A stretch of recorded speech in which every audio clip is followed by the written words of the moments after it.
The lecture hall fell silent. Not the comfortable kind of silence. Not the productive, note-taking, absorbing information kind.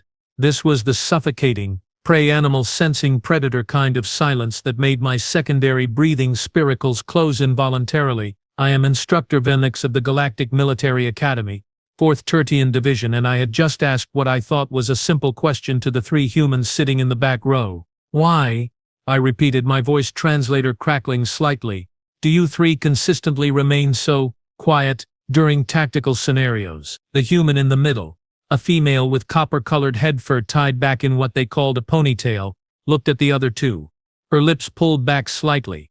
I had learned this was called a smile, but this particular version made my scales itch. Her name was Lieutenant Emma Voss.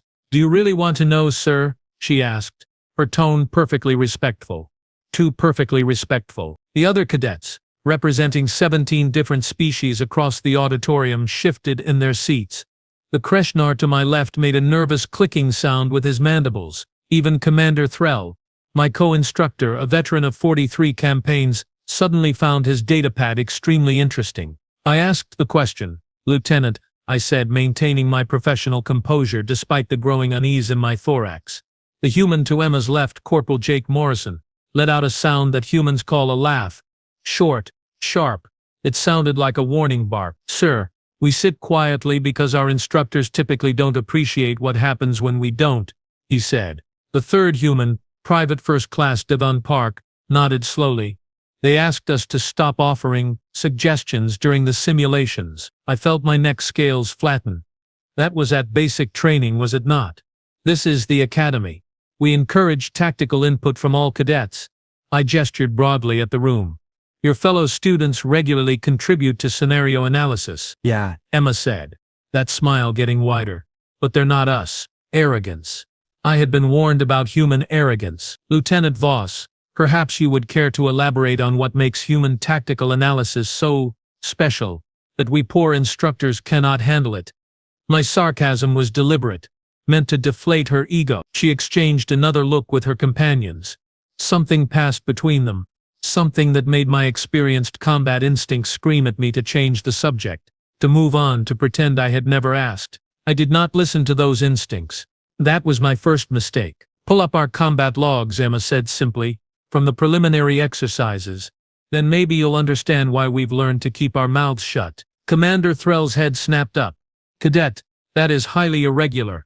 Combat logs are confidential review material for, we give permission, Jake interrupted. All 3 of us, pull them up right now, make them public to the whole class. The auditorium had gone from silent to vacuum quiet. Not a single being moved.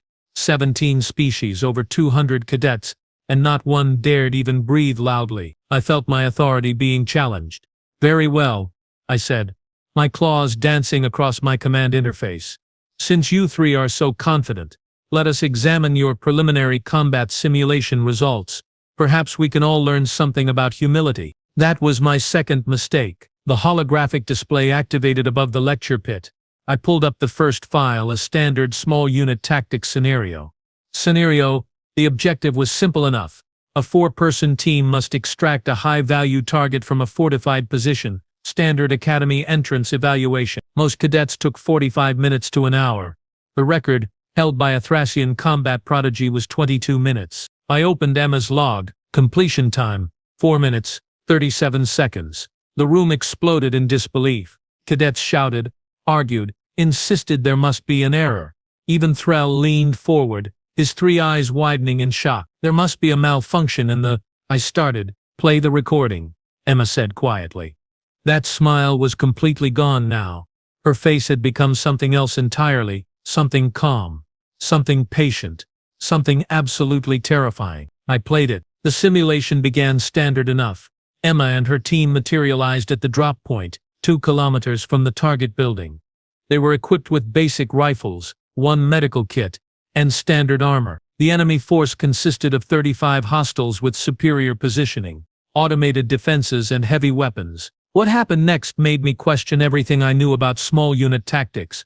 Emma did not assess the situation carefully. She did not send scouts. She did not establish a perimeter or call for the team to take cover. She sprinted directly at the enemy position. Not tactically. Not using cover. Just ran, full speed, straight at a fortified building filled with hostiles. Her teammates followed without question, spreading into a V formation that made no sense according to any tactical doctrine I had ever studied. They were completely exposed, running across open ground, making themselves perfect targets. The automated turrets opened fire, and missed, all of them, because the humans were moving wrong.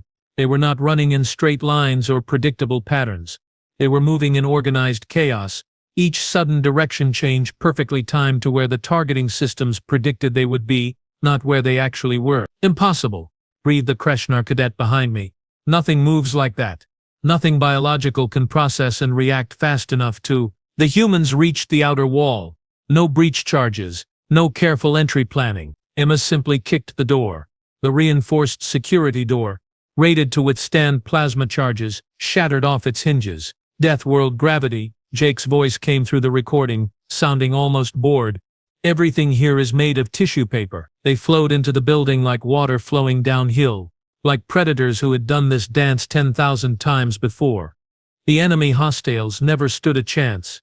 The humans did not take careful shots. They moved too fast for care. They fired while sprinting, while sliding, while executing combat maneuvers that should have been physically impossible. But the worst part, the part that made my blood chill, was the communication. They barely spoke. Hand signals, tiny gestures, momentary eye contact.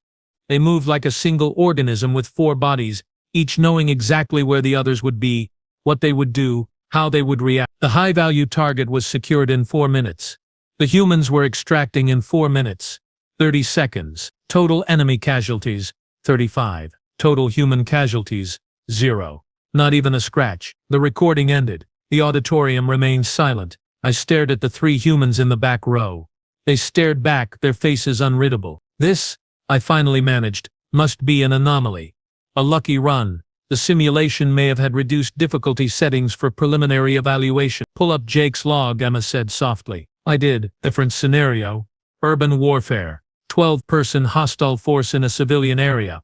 Objective: neutralize threats without civilian casualties. Completion time: 3 minutes, 51 seconds. I watched as Jake moved through a simulated city street like death incarnate, his weapon barely making sound as he eliminated targets from angles that should not have been physically possible for his species' anatomy. He bent backwards, firing upside down while sliding under a vehicle. He actually ran horizontally along a vertical surface, firing 3 precision shots before gravity reasserted itself. 0 civilian casualties. 12 hostile casualties. 3 minutes 51 seconds. Devon's turn, Jake said, and there was something in his voice. Something like pride, or maybe dark amusement. Private First Class Devon Park's scenario was a hostage situation. 20 hostiles. 15 hostages.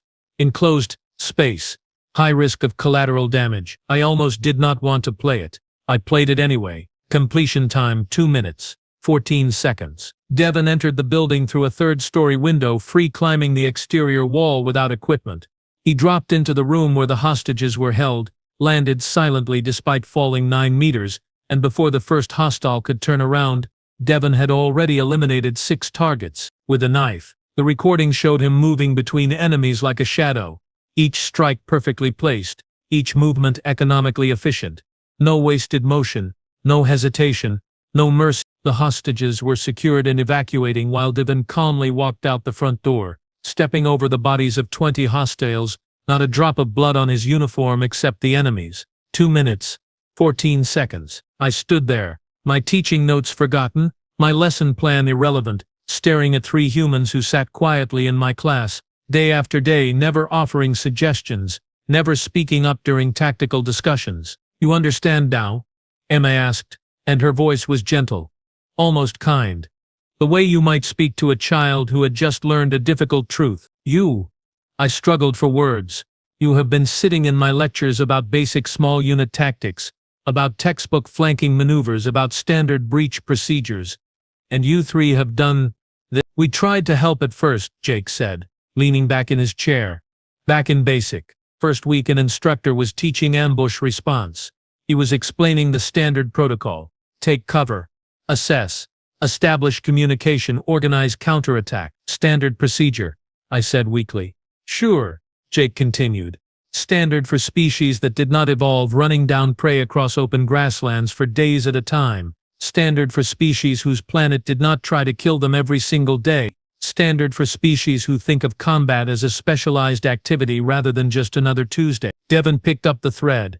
So Emma raised her hand and suggested that if you are already in an ambush, taking cover is actually the worst option because you are doing exactly what the enemy expects and wants you to do. She recommended immediate aggressive assault on the ambush position, Jake added.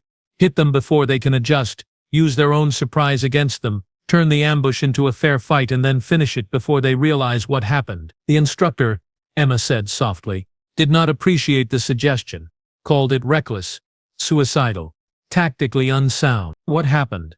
I heard myself ask. Emma's smile returned. Next simulation, ambush scenario. We did it our way. Finished in 45 seconds. 0 casualties on our side. Total casualties on the ambush force. 100%. The instructor, Devon said, asked us very politely to stop making suggestions. Said we were, quote, making the other cadets feel inadequate and disrupting the learning environment. So we learned to sit quietly. Jake finished. We stopped offering input. We stopped explaining that most of your tactical doctrines are designed for species that are not persistence predators from a Class 12 death world. We just sit and listen, and we do the exercises the way you want them done, even when we know better way. I looked at Commander Thrall. He looked back at me. His expression said very clearly, I tried to warn you. How? I asked, my voice barely a whisper. How many of you are there? Here at the academy, humans. Emma shrugged. About 40 in this year's class, scattered across different divisions. And do they all have combat logs like yours? The 3 humans looked at each other. They started laughing. Not polite classroom laughter. Real, genuine, tears in their eyes laughter. Sir, Emma finally managed, we are the quiet ones. We are the careful ones. We are the ones who actually listen to instructions and try to follow your rules. That statement hung in the air like a plasma charge waiting to detonate. What? Thrall asked, speaking for the first time in 10 minutes. Do you mean by that? Jake wiped his eyes. There is a human in the 6th Division, guy named Tommy Briggs. He got bored during a standard patrol simulation and decided to see if he could complete the objective while doing a handstand the entire time. He completed it. I asked. Broke the course record, Devon confirmed. Did the whole thing upside down. Said it helped the blood flow to his brain. Made him think better. There is another human. Specialist Kira White, Emma continued, clearly enjoying our expressions now. She got reprimanded for completing a stealth infiltration exercise too quickly. Instructor thought she had cheated somehow. So she did it again. Slower, while playing music on her communication device. Loudly. Still completed it faster than any non-human cadet. The lecture hall had completely abandoned any pretense of attention to the lesson. Every single cadet was leaning forward, listening to the humans talk. You want to know why we sit quietly? Emma asked, standing up now. Because our instructors keep designing scenarios for warriors, for soldiers, for trained military personnel operating in controlled conditions with logical, predictable parameters. She walked down the steps toward my podium, her movement casual but somehow making every survival instinct I had scream warnings. But humans are not warriors who learn to hunt, sir. We are hunters who learn to make war. There is a difference. A very, very significant difference. She stopped 3 meters away, close enough to speak conversationally, far enough to seem non-threatening. It did not feel non-threatening. So yes, she said softly, we sit quietly. We listen to lectures about tactics we discarded 10,000 years ago. We run simulations designed to challenge species who think of violence as an aberration rather than a Wednesday afternoon. We do your exercises your way, getting scores just good enough to pass without attracting attention. Because the alternative, Jake called from the back row, is making everyone else feel like they should not even be here. And we are told that is bad for morale. The silence that followed was deafening. I looked at my lesson plan. Today's topic: advanced defensive positioning in urban environments. I looked at the 3 humans. I closed my lesson plan. Class dismissed, I said quietly. No one moved. I said dismissed. My voice came out sharper than I intended. The cadets filed out quickly, quietly, casting glances at the 3 humans who remained seated in the back row. When the room was empty except for myself, Thrall, and the 3 humans, I descended from my podium and sat down in one of the student seats. Tell me truthfully, I said, Are we wasting your time here?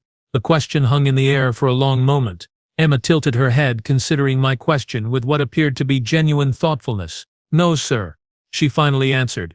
You are not wasting our time. How can that possibly be true? Threll interjected, his voice strained.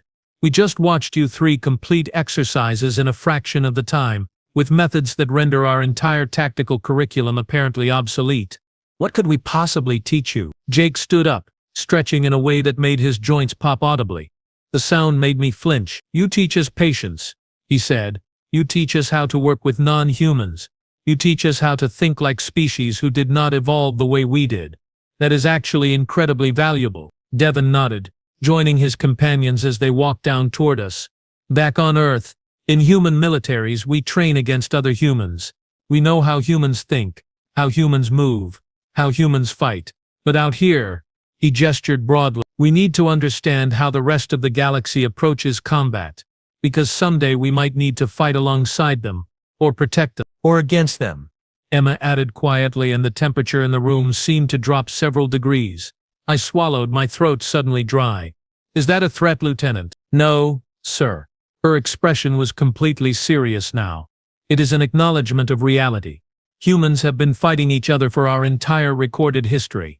Thousands of years of warfare, of tactics, of weapons development, of learning how to kill each other more efficiently. We got very, very good at it. She sat down across from me, her posture relaxed but her eyes sharp. Then we got into space and found out that the rest of the galaxy thinks of war as something that happens every few generations. A rare, terrible thing. You have entire species that have only fought 3 or 4 conflicts in their entire recorded history. And you find that strange? Threll asked. We find it beautiful, Jake said. And he sounded genuinely wistful. We find it hopeful. Maybe out here with you, we can learn to be less us. I studied their faces, trying to understand. You want to be less effective, less capable. We want to be less necessary. Emma corrected. Look, sir, can I be completely honest with you? I suspect you are about to be, whether I grant permission or not, I replied dryly. That smile returned. Fair point. Here is the truth. Humans are terrifying. We know this. We have known this since the first time we met another spacefaring species and they ran detailed analyses on our biology, our history, our psychology. Devon pulled up a holographic display from his personal datapad. Do you know what the Galactic Council's initial assessment of humanity was, sir? The one they did not share with the public. I shook my head. Class 12 Death World origin. Apex persistence predator. Binocular forward-facing vision indicating predatory evolution. Omnivorous diet, but with carnivorous dentition. Pursuit hunting specialist. Extreme temperature tolerance. Extreme environment adaptability. Unusual capacity for sustained violence. Concerning pack bonding behaviors. Potential threat level extreme. He looked up from the display. That was their scientific objective assessment. We are, by galactic standards, evolutionary horrors. We come from a planet that tried to kill us every single day, so we became unkillable. We hunted prey by following them until they died of exhaustion, so we can keep moving when everyone else needs rest. We needed to kill large, dangerous animals to survive, so we developed weapons and tactics and group coordination that makes us terrifyingly effective at violence. And then, Jake continued, we developed civilization, agriculture, technology, art, music, philosophy, all the things that make us people instead of just predators. But we did not lose the predator part. We just added complexity on top of it. Threll leaned forward, his professional curiosity apparently overcoming his unease. What are you saying exactly? Emma stood and walked to the holographic display, pulling up a star chart. Humanity has been part of the galactic community for 17 years now. In that time we have been involved in exactly 3 military conflicts. Do you know our record in those conflicts, sir? I did know. Everyone knew. 3 victories. Decisive victories. 17 years, Emma said softly. 3 wars. 3 victories. 0 defeats. And every single time our enemies surrendered, not because they ran out of resources or lost strategic positions, but because they finally understood what they were fighting. She pulled up footage I recognized from the Krell incursion 6 years ago. A human rapid response team engaging a Krell raiding party that had attacked a civilian station. The Krell were known as fierce warriors. apex predators from their own high-gravity world. The humans made them look like children playing at war. The Krella commander, Emma continued, sent a message after the battle. It is in the official records. He said, "We thought we were fighting soldiers. We were wrong. We were fighting death itself, and death was being polite." The recording showed a human sergeant, a woman named Martinez, calmly walking through a Krella defensive position, her weapon barely raised, firing with casual precision that suggested she was at a training range rather than in active combat. Behind her, 3 other humans moved in perfect synchronization, clearing rooms with mechanical efficiency. The entire engagement lasted 93 seconds. 47 Krella casualties. 0 human casualties. "That is why we sit quietly in your classes, sir," Jake said. "Because if we did not, if we actually demonstrated what we are fully capable of, you would stop seeing us as fellow cadets. You would start seeing us as weapons, or threats, or monsters." I wanted to argue. I wanted to insist that I was professional enough, experienced enough, open-minded enough to not let such demonstrations affect my judgment. But I would have been lying. Just seeing their combat logs had fundamentally changed how I viewed these 3 humans. They were no longer students. They were no longer even really soldiers in the traditional sense. They were apex predators politely pretending to be house cats. "So what do you want from us?" I asked, quietly. "From this academy? From your instructors?" Em exchanged glances with her companions, that silent communication happening again. "We want you to prepare us for something other than combat," she finally said. "We already know combat. Humans have been doing combat since before we climbed down from the trees. What we do not know is how to exist in a galaxy where combat is not the default answer to every problem." She gestured at the empty lecture hall. "Every other species here needs to learn how to fight, how to survive, how to overcome their peaceful natures and become warriors when necessary. But humans," she laughed, but it was not a happy sound. "Humans need to learn the opposite. We need to learn how to not fight, how to show restraint, how to see problems that do not require violence to solve." The Devon pulled up another file. "There is a psychological study done by the Council, classified, but we got access through our Leon officers. It analyzed human combat decision-making compared to other species. The holographic display showed comparative data. On average, when presented with a potential threat scenario, most species take between 15 to 40 seconds to decide whether combat is necessary. Humans average 3 seconds. 3. And that is the slow, careful, trained military personnel. Civilian humans average about 5 seconds. "You evolved to make threat assessments instantly," Thrall said, understanding dawning in his voice. "Your survival depended on rapid decision-making." "Exactly," Bevan confirmed. "So when you teach us standard tactical doctrine, you are not teaching us how to fight better. You are teaching us how to slow down, how to think before acting, how to consider diplomatic options before defaulting to combat solutions." Jake pulled up a training scenario from the Academy database. "Next month's major exercise, multi-species peacekeeping operation. Complex political situation, multiple factions with competing interests. The goal is to maintain stability while negotiating a settlement." He highlighted the human participation requirements. "For non-human cadets, this is about learning crisis management under pressure. For human cadets, this is about learning to not solve the problem in 15 minutes with overwhelming force." "Can you?" I asked before I could stop myself. "Solve it in 15 minutes?" The 3 humans looked at each other. 12, Emma said, simply.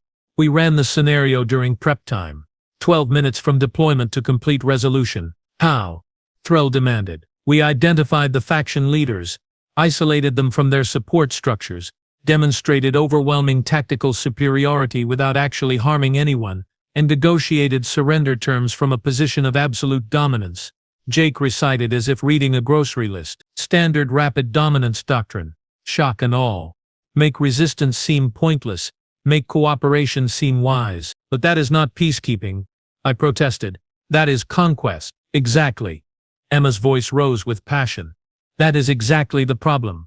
We know how to win. We are really, really good at winning. What we do not know is how to resolve conflicts without winning. How to find solutions where everyone feels heard and respected, and nobody feels dominated." She started pacing, her energy filling the space.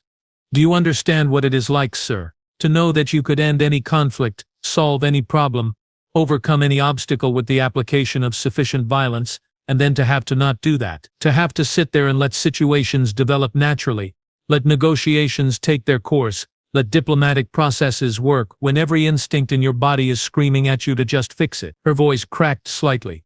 We watch scenarios in class where civilians die because the response is too slow, too cautious, too diplomatic, and we absolutely know, that we could have saved them, we could have ended it. But we are not supposed, because the galaxy is not ready for human solutions to problems. The silence that followed was heavy. Show me, I said suddenly. They all turned to look at me. Show me what you mean, not a recording, not a simulation log. I want to see right now the difference between standard doctrine and human doctrine. Thrella's eyes widened. Velenix, I do not think, set up a scenario, I interrupted. Leave demonstration. U3 versus a standard academy tactical problem. But I want to see it both ways. First you do it following standard protocol. The way we teach. Then you do it your way. Emma's expression became unreadable. Sir, are you certain? Some things cannot be unseen. I am certain, I said, with far more confidence than I felt. 20 minutes later we stood in Tactical Arena 7. The scenario was loaded.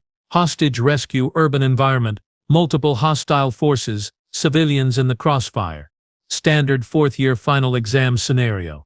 The record completion time was 38 minutes. Standard protocol first, I instructed. The three humans nodded and entered the simulation. I watched as they moved carefully, methodically, following textbook procedures. They established a perimeter. They performed reconnaissance. They identified enemy positions. They coordinated their approach. They used proper hand signals and communication protocols. They advanced using cover and concealment. It was perfect. Textbook perfect. They completed the scenario in 36 minutes. 2 minutes faster than the current record. 0 civilian casualties. All hostages rescued. All hostiles neutralized. When they exited, they looked bored. Excellent work, I said. New academy record. Now, do it your way. Emma looked at Jake and Davin. Something passed between them, some wordless agreement. Recording only, sir, Emma said firmly. No live observation. You watch the playback. Why? Threll asked. Because, Devon said quietly, if you watch it live you will try to stop us. And we do not want to have to disobey a direct order. That should have been my warning to end this demonstration. Instead, I agreed. The three humans entered the simulation again. The same scenario, same parameters, same objective. I pulled up the observation screen, ready to watch. The scenario timer started. The humans moved. I stopped breathing. They did not advance tactically. They did not use cover. They did not perform reconnaissance or establish perimeters or coordinate approaches. They became violence incarnate. Emma went through the front entrance, not breaching, not opening, just going through, the door disintegrating under her shoulder. The hostiles in the entry area did not even have time to raise their weapons before she had eliminated them. Her movements too fast for the simulation's normal playback speed. Jake went up, literally up. He scaled the exterior wall, crashed through a third-story window, and I could hear the sounds of combat for approximately 4 seconds before silence. When the internal cameras caught up, 7 hostiles were down, and Jake was already moving to the next room. Devon went around. He found a side entrance, a locked maintenance door, and tore it off its hinges with his bare hands. The simulated door. The reinforced, security-rated door. He just tore it off. Then he walked through the building like a force of nature, not running, not rushing, just walking, and everything in his path either surrendered or fell. The three humans converged on the hostage location from 3 different directions simultaneously. The hostiles never stood a chance. The rescue was executed with surgical precision. The hostages extracted and secured before most of them even realized what was happening. Total elapsed time 4 minutes 11 seconds. 0 civilian casualties. All hostages rescued. All hostiles neutralized. The simulation ended. I stared at the screen, my mind struggling to process what I had just witnessed. The humans emerged from the simulation chamber, not even breathing hard, and stood before us waiting for our response. Ow was all I could manage. That was us being careful, sir, Emma said softly.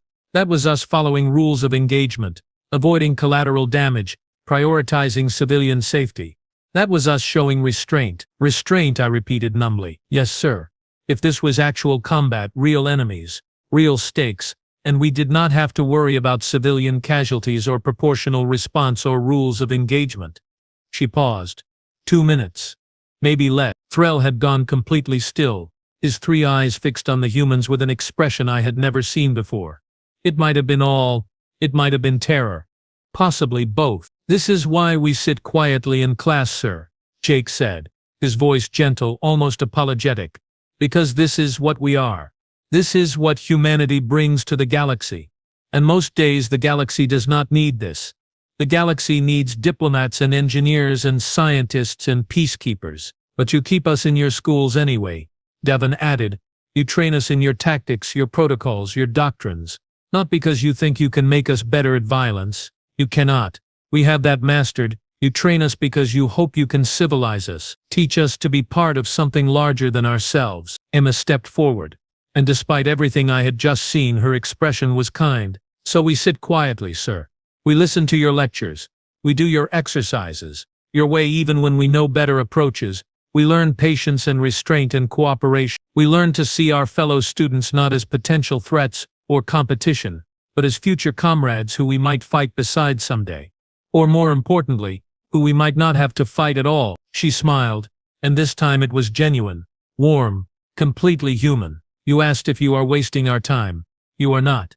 You are teaching us the most important lesson humanity has ever needed to learn: how to be part of a galaxy that chooses peace first and violence last. Instead of the other way around," I said quietly, understanding finally settling over me. "Instead of the other way around," she agreed. We stood there in the tactical arena, 2 instructors and 3 humans surrounded by the technology designed to teach warfare to a galaxy that barely understood what real warfare meant. "Your next class is in 20 minutes, Threll finally said, his voice rough. "You should probably attend." The 3 humans nodded and headed for the exit. At the door, Emma paused and looked back. "Sir? One more thing?" "Yes, Lieutenant. Thank you for asking why we sit quietly. Most instructors never do. They just think we are lazy or unmotivated, or maybe a little slow." Her smile turned slightly mischievous. "It is nice to be understood, even if the understanding is a little terrifying." Then they were gone, 3 humans disappearing into the corridor to join the flow of students heading to their next classes, indistinguishable from any other cadets, except now I knew better. Now I understood why they sat quietly. And honestly, I was grateful they did. Threll and I stood in silence for a long moment. "We are not training them," he finally said. "We are domesticating them." I considered that. "No. We are channeling them, giving them purpose beyond destruction, showing them what they can protect instead of just what they can destroy." "And if that fails?" Threll asked. "If humanity decides diplomacy is too slow, too inefficient, too uncertain?" I thought about 3 humans completing a 36-minute scenario in 4 minutes. I thought about 40 humans scattered across the academy, all of them sitting quietly in classes, all of them holding back, all of them learning patience they did not naturally possess. I thought about the billions of humans back on Earth and spreading across their colonies, all of them descendants of persistence, predators from a world that tried to kill them every day. "Then," I said quietly, "the galaxy will learn very quickly why most species' nightmares do not have names or faces. They just have 2 forward-facing eyes and a patient smile." We left the tactical arena and returned to our duties, teaching warfare to species who needed to learn it, and teaching restraint to the one species that did not. And in the back row of my next lecture, 3 humans sat quietly, taking notes, asking no questions, offering no suggestions. Just learning to be still, learning to wait, learning to be anything other than what evolution made them. I no longer found it strange. I found it hopeful. Because if they could learn that, maybe there was hope for all of us. The end. And that, my friends. So, the next time when you see someone is sitting quietly, remember, silence is not always weakness. Sometimes it is simply strength, waiting for permission to speak.